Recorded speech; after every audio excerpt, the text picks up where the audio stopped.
तेजस्वी यादव बोल करके फंस गए नहीं। मांझी जी का दामाद उपाध्यक्ष बनाया गया कि नहीं बनाया गया, चिराग जी के बहनों को बनाया गया अध्यक्ष कि नहीं बनाया गया, अशोक चौधरी ने पासिए हैं, ने भूमियारे हैं, ने लल्ले हैं, ने ब्राह्मण है, ये बीचे में डोल रहे हैं, हवाबाज लोग हैं। अशोक चौधरी से कोई बड़ा परिवारवाद है तो आप किसका बात करना चाहते हैं? अशोक चौधरी के बारे में मत बोलिए, केस कर चुके हैं प्रशांत किशोर के ऊपर, पता है? बोलने के लिए नहीं आता है, अम्बेडकर सही से लिखने के लिए नहीं आता है, आयोग में सदस्य बन गया है योग्यता वाला।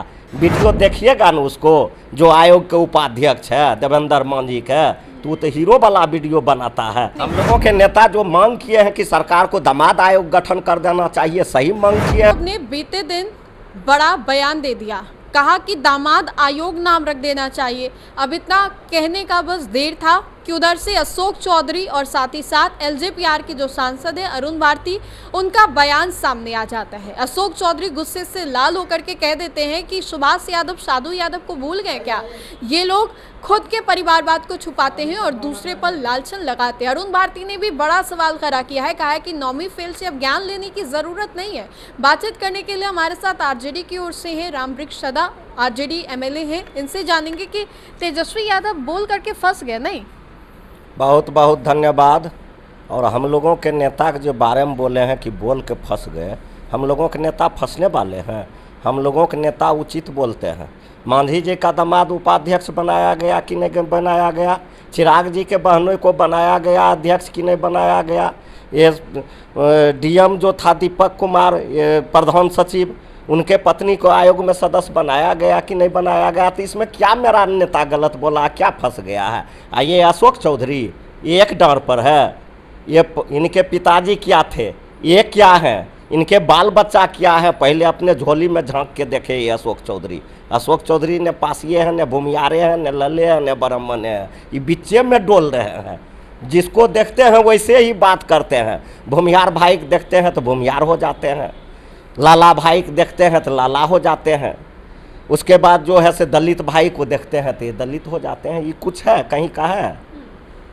ये हवाबाज लोग हैं और ये हवा पानी टाइट करके ये बिहार में अब फिर से ये राजनीति जिंदा करना चाहता है। ये अब इसके बूते की बात नहीं है।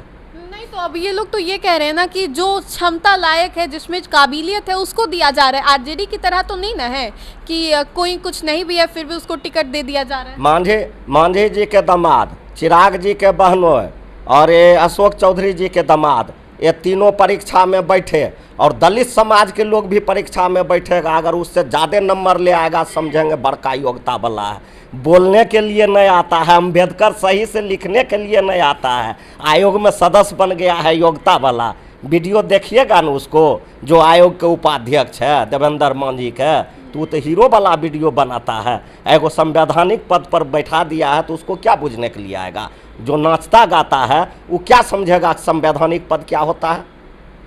तो नहीं लग रहा कि ऐसे में चुनावी साल में ये मुद्दा जो है दामाद आयोग वाला, जो तेजस्वी ने, हम लोगों के नेता जो मांग किए हैं कि सरकार को दामाद आयोग गठन कर देना चाहिए, सही मांग किए हैं। और गठन क्या, सरकार दामाद आयोग गठन कर दिए हैं, सिर्फ नाम उसका अनुसूचित आयोग है। ये तो दामाद आयोग गठन कर दिए हैं अपने तरफ से। आप लोगों पर भी आरोप लगाए जा रहे हैं परिवारवाद का। कौन आरोप लगा रहे हैं? सब लगा रहे, कौन नहीं लगा रहे? अरे जो लोग जो है ना खुद गलत करता है वह दूसरे को गलत कहबे करता है। ये लोग आजकल राजनीति में आके जीतन राम मांझी से कोई बड़ा परिवारवाद है, अशोक चौधरी से कोई बड़ा परिवारवाद है, तो आप किसका बात करना चाहते हैं? अशोक चौधरी के बारे में मत बोलिए, केस कर चुके हैं प्रशांत किशोर के ऊपर, पता है ना? हम रामवृक्ष सदा हैं, हम डरने वाले लोग हैं। ऐसा कितना चौधरी को पानी पिला के तब पटना आए हैं। अशोक चौधरी कौन गली की मूली है? क्या है अशोक चौधरी? क्या है? मंत्री है बिहार में, सब जानता है किसका क्या स्थिति है, राजनीतिक क्या हैसियत है वह पूरे बिहार के लोग जानता है। अच्छा, एक और सवाल, कल तेजस्वी जो प्रेस कॉन्फ्रेंस की उसमें उन्होंने युवा को जुड़ने के लिए कहा, एक पोर्टल उन्होंने लाया है जो कि आपको पता होगा। अब क्या लग रहा है, इससे बिहार में बदलाव होगा, तेजस्वी सरकार बनाएंगे? बिहार में बदलाव का बिहार चल चुका है। आप मीडिया के साथी हैं, मीडिया के लोग हैं, देहात में चल जाइए, गांव में, गली में, कूचे में, मोहल्ले में, तब आपको पता चलेगा। तमाम बिहार के लोग, किसी भी जाति, किसी भी धर्म, किसी भी संप्रदाय के लोग हो, सभी लोग बाबू तेजस्वी यादव को मुख्यमंत्री के रूप में देखना चाहते हैं बिहार के कुर्सी पर।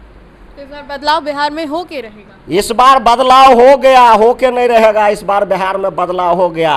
बिहार के महान जनता मालिक ने ठाना है इस बार युवा नेता बाबू तेजस्वी यादव को मुख्यमंत्री बनाना है। लालू जी के तो पोस्टर्स लग रहे हैं इनकम टैक्स पे, कह रहे हैं कि 5 दिन का वक्त और बाकी, अम्बेडकर का जो अपमान हुआ है ना उसके लिए माफी मांगिए।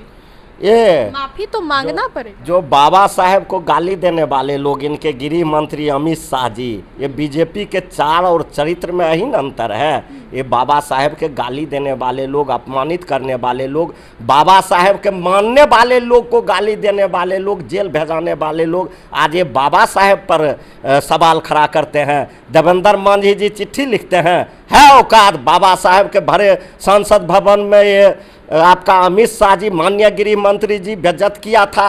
कहाँ जीतन राम मांझी रिजाइन दे दिया, रिजाइन दे के अलग हो जाता तब न पूछते बड़का दम वाला है, बाबा साहेब के सम्मान करने वाला है। ये लोग सिर्फ जो है बीजेपी का पिट्ठू बन गया है। अब बीजेपी जो कहता है वह करता है। चलिए, तो बातें की हमने, तेजस्वी यादव वाला भी मुद्दा था, लालू प्रसाद यादव का जिस तरीके से पुतला दहन कुछ दिनों पहले बीजेपी की ओर से किया गया, इनकम टैक्स, अब पोस्टर्स भी लगाए जा रहे हैं और वक्त दिया गया है कि जल्द ही 5 दिनों के भीतर माफ़ी मांगे, वरना कोई इसका उपाय नहीं है। इसको लेकर के आरजेडी एमएलए रामवृक्ष सदा ने क्या कुछ कहा, ये हमने आपको सुनवाया। तो फिलहाल के लिए इस खबर में इतना ही। सहयोगी मंटू के साथ राजनंदनी, देशवान न्यूज़, पटना।